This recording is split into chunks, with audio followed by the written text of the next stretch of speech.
Bom dia, pessoal. Meu nome é João Vitor. Quem vê essa foto e vê o meu tamanho, não acredita que eu consigo fazer isso. Mas eu estou proibido de fazer isso, porque a última vez deu um terremoto aqui perto de BH. Então, eu queria contar um pouco da história de Kubernetes, e quais foram as dificuldades que eu enfrentei no caminho e o time enfrentou. Aqui está o GitHub, meu Twitter. Hoje eu trabalho como DevMaster na CIT. A gente tem diversos clientes. A CIT é uma empresa multinacional que atua em vários países. A gente tem clientes de vários lugares. E eles vêm pedindo, eu quero sempre sistema com qualidade, com alta disponibilidade, com confiança do que está sendo entregue e rodando, o que está rodando fique no ar. E o Kubernetes ajuda muito nessa alta disponibilidade. Então esses slides já estão disponíveis, pode acessar no Jump para Dev Day 2018 K8S e falar assim, por que quem nunca teve esse problema? Sobe uma máquina, deixa ela no ar e ela está com pouca utilização, você tem mais servidores, mais sistemas para subir, você acaba subindo outra máquina para atender aquilo lá. E você acaba não usando todo o potencial de uma máquina e o Kubernetes ajuda muito na otimização da sua infraestrutura. Tá?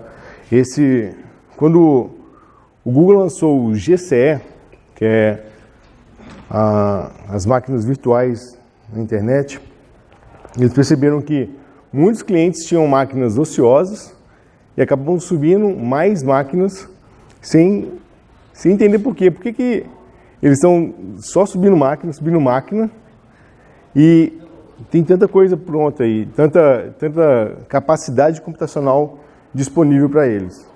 O Google na época tinha uma solução era fechada, que era o Borg, que influenciou e serviu de muito guia do que hoje o Kubernetes tem. Então, um pouco da história, o Google, depois de perceber essas necessidades de clientes, que tinham clientes que gastavam mais do que precisavam gastar, e viram assim, eu posso abrir um pouco do meu conhecimento aqui, abriu o Kubernetes em 2014 e doou todo o Kubernetes para a CNCF, que é a Cloud Native Foundation. Então, a Cloud Native assumiu o Kubernetes em 2015, em maio de 2015, e administrou ele com louvor. Agora em 2018, em março, promoveu o Kubernetes para fora do domínio dela, porque ela orienta a comunidade, faz com que, garante que a comunidade roda, o projeto está maduro para manter sozinho e graduou o Kubernetes agora.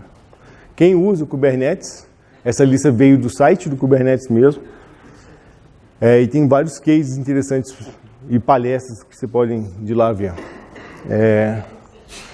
E se eu falo de Kubernetes, o que ele faz? Eu mostrei bem a motivação, tipo, ele otimiza o seu trabalho nos seus servidores. O que ele faz? Ao invés de rodar um sistema em uma máquina, você consegue utilizar ele como orquestrador de containers. E hoje todo mundo fala de Docker, de Rocket, de containers. Vamos falar o que é. O container ele consegue isolar a sua aplicação, colocando dentro de um objeto facilmente dá para movimentar, todas as dependências. Você fala, esse aqui vem da imagem, por exemplo, uma imagem Alpine,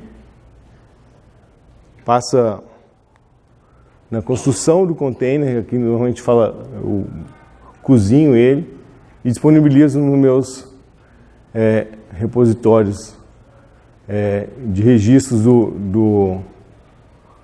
de container cozinhados. E o que ele resolve, né? Quando você tem vários ambientes, tipo um desenvolvedor,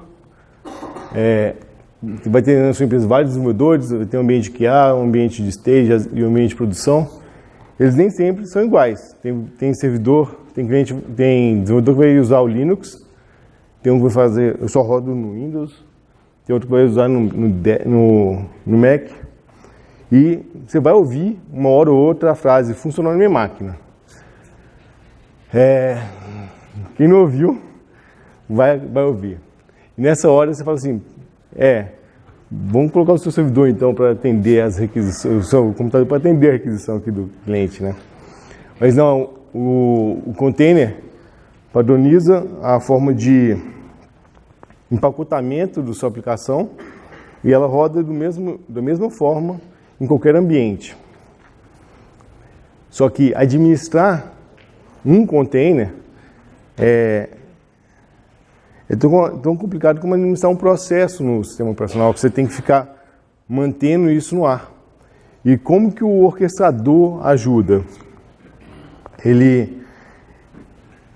ele percebe que o container caiu, ele sobe de novo. Mas para fazer o seu container é muito bom você prestar atenção em algumas dicas, tá? Ao invés de pegar um container e passar aberto, começar a usar ele e colocar em produção, a partir de colocando as suas dependências em cima dele, é bom você saber tudo que tem dentro dele, todas as camadas do container, para você não colocar coisas a mais na sua imagem que você não precisa e isso aí aumenta a área de contato e pode expor o seu sistema a riscos desnecessários. É muito bom você não rodar a imagem como root, então você tem que avaliar se a imagem tem um usuário diferente e em alguns providers eles até impedem que o container que está rodando como root suba. Tá? Por exemplo, no OpenShift dá problema nisso. E para você pegar a sua aplicação e colocar dentro do container, você tem que pensar em o que eu preciso, você tem que documentar variáveis de ambiente, alterar o seu sistema para, em vez de ler informações de banco, às vezes vai ler informações de variáveis de ambiente para ficar mais independente de onde ele está rodando. Né? Então, você não pode simplesmente pegar o seu sistema, colocar no container e começar a rodar. Normalmente vai ter alguma modificação aí para fazer. E como que ele faz para orquestrar? O Kubernetes tem o master e pode ter mais de um, mas eu vou mostrar uma situação aqui mais simples, que armazena o estado desejado da sua aplicação. O administrador vai falar assim, usando uma ferramenta, vai falar, eu quero 3 containers rodando nessa conjunto de máquinas aqui do meu cluster. E o Kubernetes vai usar alguns sistemas internos, o agendador aqui, para distribuir esses trabalhos nos nós. Então a comunicação do seu administrador vai ser continua sendo na master, ele conversa com o API Server e esse API Server dispara, na verdade quem dispara é o scheduler, ele vai disparar serviços aí distribuindo para quem vai rodar os seus pods. Vou explicar um pouco mais para frente o que é. Mas quando você coloca, eu quero que minha aplicação rode, ela vai estar dentro de um pod e vai ter mais dependências. Então pode ter vários containers. Explicando aqui um pouco mais prático, tá? Se eu faço, rode um Hello World com essa imagem, tá? Essa informação vem para o API Server e o scheduler vai disparar aqui e distribuir para os pods, para os nós.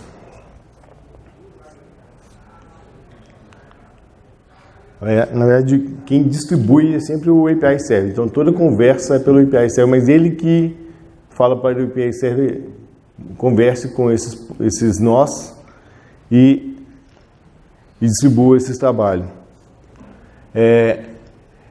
E em dois momentos, assim, na hora que você vai subir um container, ele não sobe, sua aplicação não sobe de uma hora para outra. Ela sempre tem um tempo de warm-up para subir. Então o Kubernetes ele tem um check-up de readiness probe. E ele só passa requisições para sua aplicação assim que sua aplicação fala, estou pronta. E ele, depois que sua aplicação fala que está pronta, ele mantém perguntando, você está saudável? Está saudável? Estou saudável. Então ele continua mandando requisições para sua aplicação. Se em algum momento a sua aplicação fala, de alguma coisa ruim aqui, ele pode reagendar aquele trabalho que estava em um nó para outras máquinas. Então aquele pod foi para uma outra máquina sem nenhuma intervenção de operador, de pessoas para administrar. Isso diminui muito o trabalho de...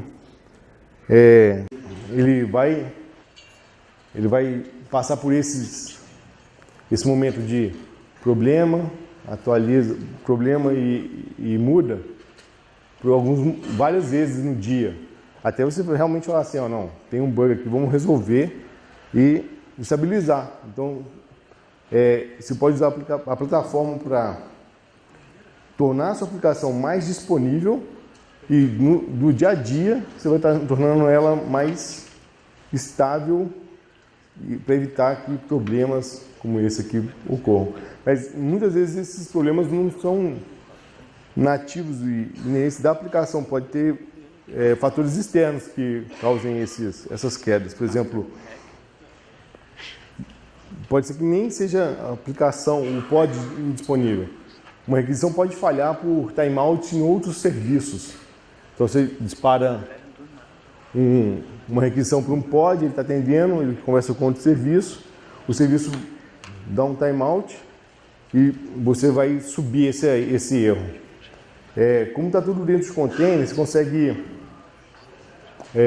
com o Kubernetes, colocar sidecars, que o pod ele roda um ou mais containers. Então você pode colocar esse container é o container principal da minha aplicação e o Kubernetes consegue, em alguns, dependendo do ferramental que você usa, ele pode colocar containers paralelos à sua aplicação, sidecars containers que mudam às vezes o formato da saída do log ou para onde você manda o log, sem alteração na aplicação. Então isso é uma parte da infraestrutura que você pode configurar para melhorar bastante o seu monitoramento e disponibilidade. Além disso, com esse sidecar, você pode falar assim, eu quero fazer um teste de como a minha aplicação vai funcionar com atrasos de um determinado serviço. Não precisa esperar isso ocorrer. Você pode planejar um teste de lentidão dos seus servidores ou dos seus serviços aí, para tornar a sua aplicação sempre mais robusta, tá? Para falar sobre todos os objetos disponíveis que o Kubernetes oferece, daria muito mais tempo do que tem na palestra. Então, eu vou deixar aqui um pouco do arsenal aí, do dicionário, do vocabulário para quem vai usar o Kubernetes. E falar assim, se vocês quiserem conversar comigo sobre esse assunto, a gente pode me procurem no stand da CIT, a gente pode conversar mais sobre cada um deles, tá? Acho bom falar pelo menos de um desses aqui, que é o Horizontal Pod Autoscale, que permite que você fale que eu quero rodar de 1 a 5 réplicas e ele vai aumentar o número de pods de acordo com o seu consumo de CPU do pod. Pode ser consumo de memória. E nas últimas versões você pode colocar métricas customizadas, lidas do ambiente, por exemplo, o número de mensagens de fila, para que escale os seus pods de acordo com variáveis externas ao seu serviço. E não somente CPU e memória. E é um mundo de informação aqui. O caminho não é simples, e muito se dá por alguns motivos de incoerência, inconsistência da forma que isso é ensinado. Às vezes você pega um tutorial, executa tudo e fala, rodou. Agora, entender o que aconteceu por trás não é tão simples. Tipo, rodar é uma mágica que está lá funcionando, mas o que isso fez e como o que eu aprendi, né, fazendo isso rodar. Por exemplo, o kubectl ele tem vários modos de utilização. Isso está na documentação, tá, do Kubernetes, e não é a primeira que você vai ler. Você usa normalmente, faz o tutorial e vai lá e faz kubectl run, kubectl create. E realmente essa aplicação de exemplo fica igual essa do Hello World que eu coloquei aqui. Agora, entender o que isso faz por trás não é tão direto. E isso aqui é um comando imperativo, né? Você dá ordem, fala, rode isso. Isso aí realmente muda lá, conversa com o API Server, muda o estado do nó. Ele percebe que tem que distribuir esse trabalho para os nós que ele administra e roda. Só que isso aqui não é versionado, não é declarativo. Você não declara o seu estado desejado e dificilmente você vai repetir esses comandos. Então, como normalmente se faz? Você tem um estado que pode ficar versionado no Git, no seu controlador de versão, e você faz um comando, tipo cria, deleta ou altere, e de forma imperativa. Então você passa a configuração do seu objeto desejado e passa para ele. Só que essa forma aqui, você tem que saber um pouco do estado do seu cluster. Essa aplicação está no ar.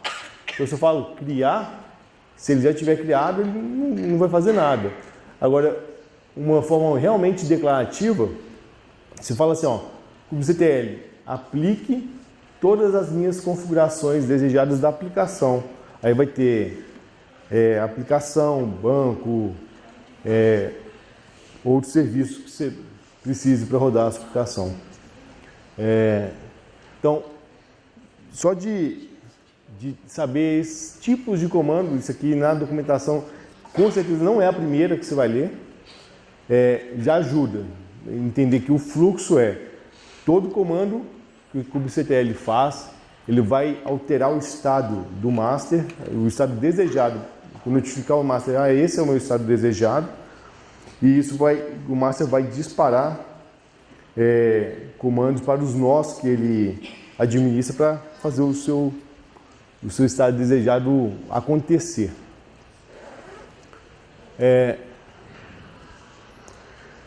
E se você começa a ler, vai lendo aí, você fala, eu estou usando container o tempo todo, mas em alguns momentos você pega e vê assim, eu estou usando a última imagem disponível da minha aplicação. E se você coloca essa última imagem, tipo uma latest lá, falando, eu quero rodar a última imagem da minha aplicação. No seu cluster, se ele já tem o estado falando, eu estou rodando a última, se você falar, agora rode a última de novo, eu já estou rodando, porque o nome da sua versão, do seu container que está no ar, será latest, já está rodando, isso não muda o estado desejado. Você deseja o ideal para quando você usa os containers iniciais, é que eles tenham nome de imagens únicos. Então, por exemplo, eu estou no container que saiu da build 1, um timestamp. E agora eu quero rodar o container que saiu da build 2, outro timestamp. Então, se eu saio se eu tenho uma imagem com outra tag, eu consigo dar uma intenção, a minha intenção de rodar a aplicação fica mais claro para o master. Então, para ter isso, você tem que ter uma política de tag. Esse artigo da Microsoft é bem simples e mostra quais políticas possíveis. Você vai escolher uma lá, mas pense nisso, na utilização do Kubernetes no dia a dia. Desculpe um slide tão grande, com tanto texto, mas a informação outra lição aprendida acompanhe as novidades do Kubernetes. O Kubernetes ele lança novas versões de 3 em 3 meses. Cada versão tem uma funcionalidade que pode te ajudar muito. Às vezes é uma funcionalidade interna que substitui um componente que funcionava, mas agora melhorou bastante. Então leia essas novidades e veja se essas novidades podem ser usadas pelo seu time. Atualização de versão do Kubernetes do seu cluster, ele pode dar um pouco de trabalho se você administra o cluster manualmente,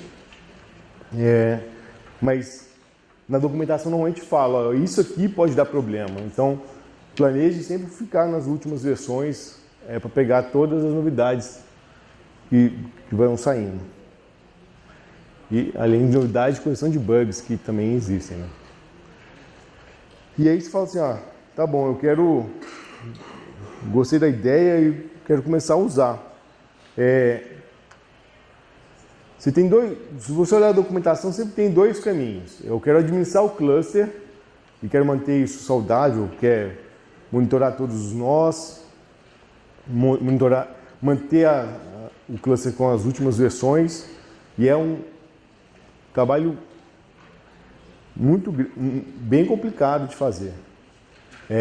Esse aí você pode usar a ementa de estudo da prova do Kubernetes Cluster Administrator como um roteiro de estudo. E faz a prova se você realmente achar que é necessário, sabe? Se faz sentido para o seu dia a dia. Mas a prova, por exemplo, cobra 10% de segurança. Para o seu ambiente, o mais importante vai ser o troubleshooting. Então, assim, mas a prova te dá um roteiro de o que estudar. Então, isso é uma boa opção, porque além do Ementa, você vai encontrar vários materiais na internet de pessoas compartilhando conhecimento para cada um desses tópicos. Tá? E fala assim, não, eu não quero administrar o cluster, eu quero colocar a aplicação no ar. Quero fazer isso funcionar e aprender a usar os conceitos principais.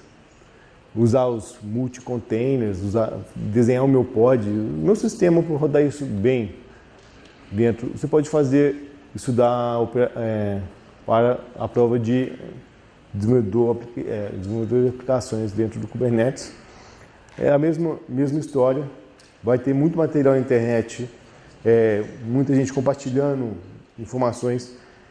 Eu estou para fazer essa prova e eu não fiz antes da palestra para não ficar preso ao que pode ou não pode falar. Porque quando você faz a prova tem um NDA e te limita o que você pode divulgar. Agora algumas referências que você pode... É bom entrar na documentação e participar dos grupos de interesse especiais. Porque assim, imagina que eu tenho interesse em autoscale. Quero saber como fazer escalar o meu cluster, como fazer escalar os pods, ou então sugerir para o grupo de desenvolvedores do Kubernetes novas formas de melhorar isso. Então você pode entrar no Special Interest Group e dar sua opinião lá. Ou então ver pessoas usando novidades. E como eu falei, tem novidades todo dia no Kubernetes. E o TDAK é um canal da Aptio no YouTube. A Aptio é uma empresa do Joey Beda, que escreveu o livro Kubernetes Up and Running com Kelsey. E por acaso foi o autor do primeiro commit público do Kubernetes. Então, imagina assim, uma pessoa que está desde, no mínimo, 2014, envolvida com Kubernetes, hoje ele pega e fica 1 hora ou mais por semana ao vivo no YouTube, batendo a cabeça com coisas novas e, graças a Deus, ele também bate a cabeça. Então, assim, o caminho de aprendizado não é um caminho suave, não é fácil para todo mundo. E ver os criadores, um dos criadores do Kubernetes, experimentar novas tecnologias e bater a cabeça, sabe, é bom porque fala assim, eu também vou bater a cabeça, vai ser comum, é normal, todo mundo passa por isso. O grupo de estudo chamado Kubernauts compartilha muito conhecimento, ajuda com dúvidas que você quiser, tem uma planilha imensa de material para aprender. Os livros, tem muito podcast que como eu não falei tanto nisso, mas eu sou ciclista, eu pedalo todo dia, vou para o trabalho ouvindo podcast, às vezes eu dou uma volta maior para terminar de ouvir o podcast. E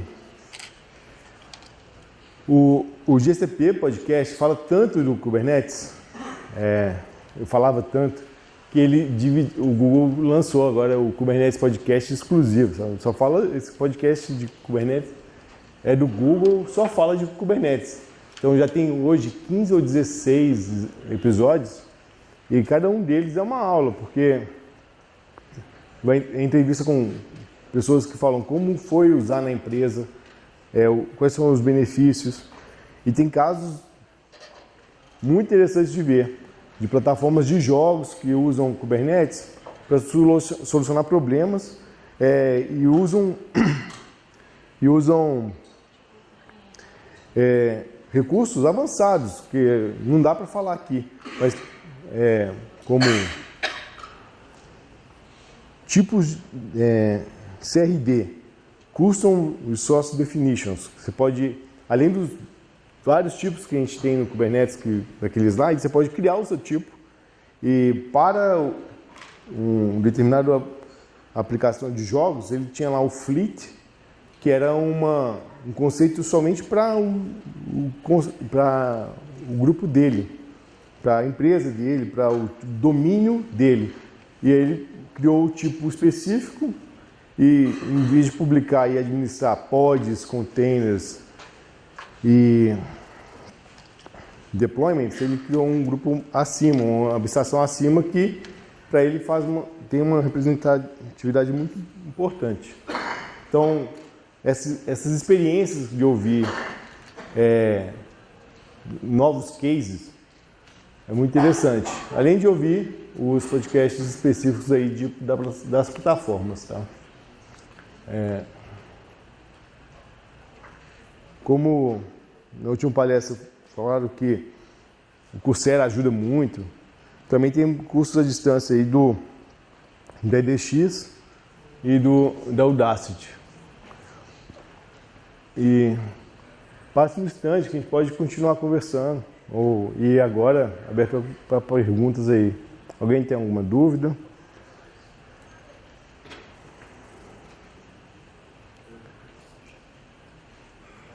Você comentou que você falou lá do carinho, deu a entender que naturalmente as coisas podem falhar e a graça do Kubernetes é que elas vão falhar, mas ele deve se recuperar. Né? Você não deve se preocupar de primeiro observar para ver se realmente é só um problema ou qual é a razão. E aí, no slide ela aparece o Witness. Eu sei que existe o Witness e o Witness. Você pode falar um pouquinho sobre essa estratégia de recuperação das coisas? Claro. Tem dois tipos de monitoramento que o Kubernetes faz ativamente nos pods, né? O Readiness Probe, que verifica, que ele sobe a aplicação e verifica, você já está pronta para receber requisições? É quando o Readiness Probe fala, estou pronta, ele começa a mandar requisições para ele e ele monitora a aplicação constantemente como você está saudável com o Liveness Probe. E assim que ele fala, não estou saudável, ele reinicia o pod automaticamente, sabe? Sem intervenção das pessoas. Fazer isso na mão. Quem nunca entrou no servidor falar, reinicia o processo para ver se isso aqui volta.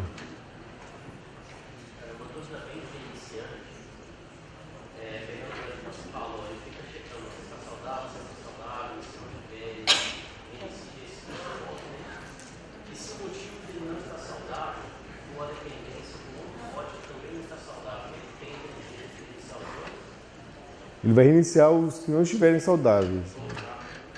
Não vai ser só um. Então, quem não estiver saudável, vai ser reiniciado. Tá? Comentando o que ele falou ali, uma das coisas muito comuns assim, quem começa a trabalhar com Kubernetes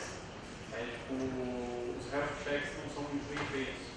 Então, às vezes, o container consegue resolver algum CMS interno ou algum outro caiu, só que o health check dele é pobre, dá um ok lá e aí acaba tendo um problema que não está funcionando, mas é que o health check não foi muito bem implementado. Tem que estar bem atento nesse